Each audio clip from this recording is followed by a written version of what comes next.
привет! И вы снова на моем канале Мастер Knots 007. Сегодня я покажу вам, как завершить ваше изделие, используя различные узлы на концах шнуров. Первый узел, который я вам покажу, называется простым узлом. Он действительно выполняется очень просто. Мы делаем петельку и конец нити продеваем в образовавшуюся петлю. Вы, наверное, сами не раз завязывали такие узлы.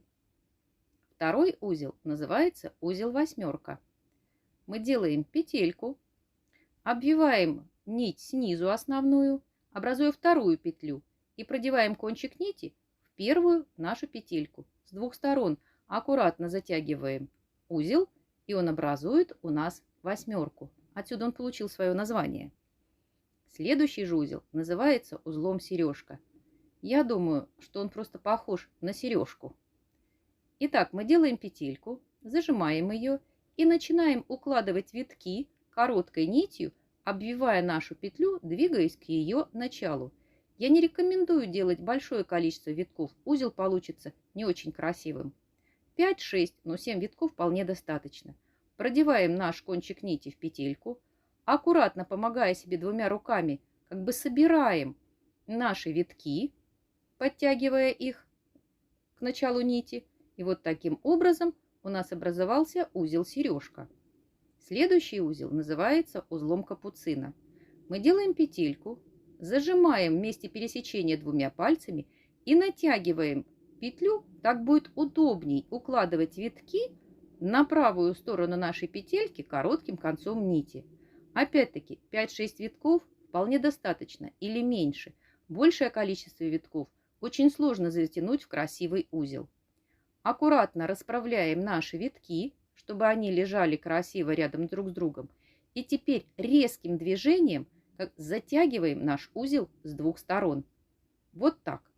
Вот у нас образовался узел капуцина. Он чем-то похож на узел сережки, только выполняется по-другому.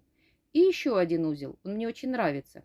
Он называется узел колосок или лепесток.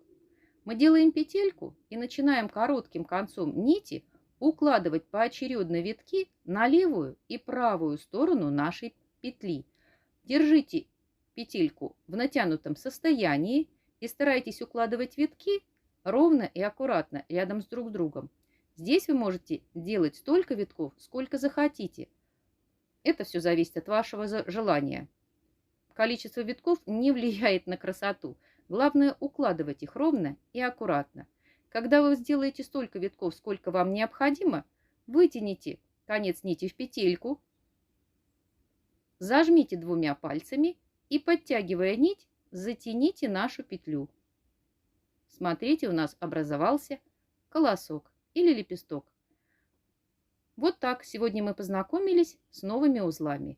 Это узел колосок или лепесток. Вот так он выглядит с двух сторон. Он очень красиво смотрится на концах изделий.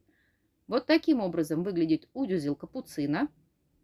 Он тоже очень интересный сам по себе. Вот так выглядит узел сережка. Можно использовать его и в бахроме, и в панно, где угодно. Узел восьмерка. Его можно выполнять несколько один под другим. Тоже очень красиво. И первый узел, который мы с вами плели, это простой узел. Им можно тоже завершать наше изделие. Всем пока! Плетите с удовольствием!